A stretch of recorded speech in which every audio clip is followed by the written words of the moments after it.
আজকের এই ভিডিওটি গরুমারা ন্যাশনাল পার্কে যাত্রাপ্রসাদ ওয়াচ টাওয়ার সাফারির। যাত্রাপ্রসাদ ওয়াচ টাওয়ার সাফারিটি গন্ডার দেখার জন্য ফেমাস, যদিও আমরা দেখতে পাইনি। যাত্রাপ্রসাদ ওয়াচ টাওয়ারের সাফারির টিকিটটি আমরা অনলাইনে কেটেছিলাম। আমাদের টিকিটের স্লট ছিল ইভিনিংয়ে। যাত্রাপ্রসাদ ওয়াচ টাওয়ারের জন্য এনআইসির অফিস থেকে আমাদের রিপোর্টিং করতে হয়েছিল। এরা এখান থেকে জিপসি গাড়ি দিয়েছিল, সাথে একজন ড্রাইভার আর একজন গাইডও এরা প্রোভাইড করেছিল।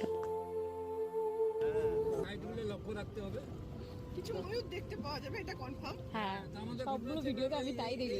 না না এরকম করলে হবে না, কিন্তু আমরা কিন্তু নামবো না গাড়ি থেকে যদি কিছু দেখাতে না পারেন। তো এই গাইডের জন্য আমাদের এক্সট্রা 300 টাকা চার্জ দিতে হয়েছিল।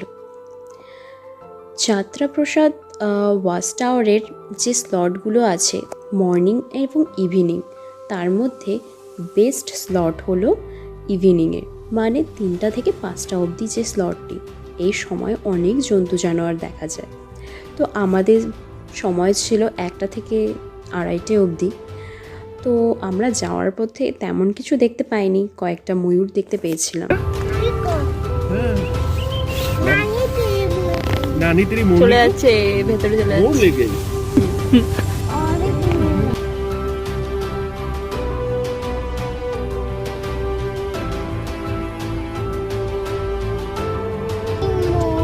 একটু আগে গেছে।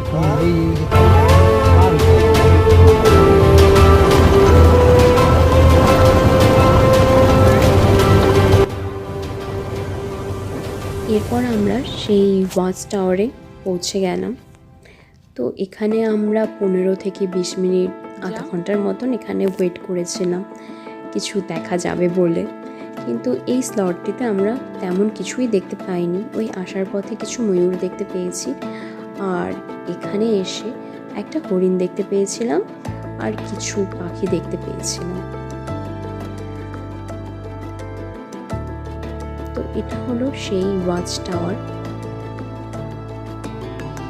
এখানে এরা জায়গায় জায়গায় লবণ ফেলে রেখেছিল যাতে জন্তু জানোয়ার আসে, বাইরে বেরিয়ে আসে জঙ্গল থেকে।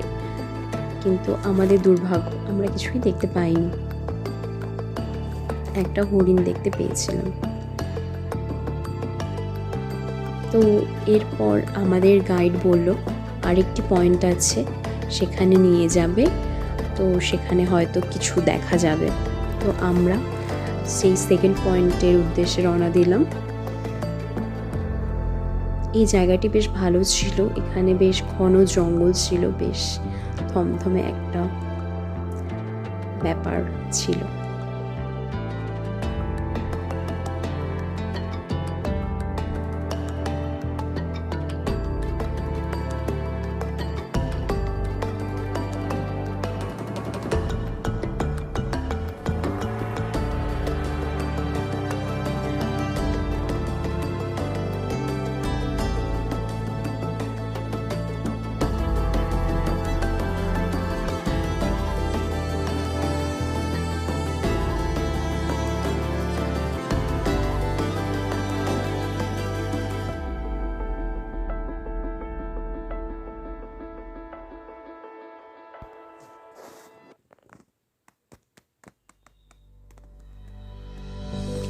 তো এই জায়গাটা আমার বেশ ভালো লেগেছিল, বেশ সুন্দর একটা জায়গা, গাছের নিচে এদের এই পয়েন্ট তৈরি করেছে দেখার জন্য, যদিও আমরা তেমন কিছু দেখতে পাইনি।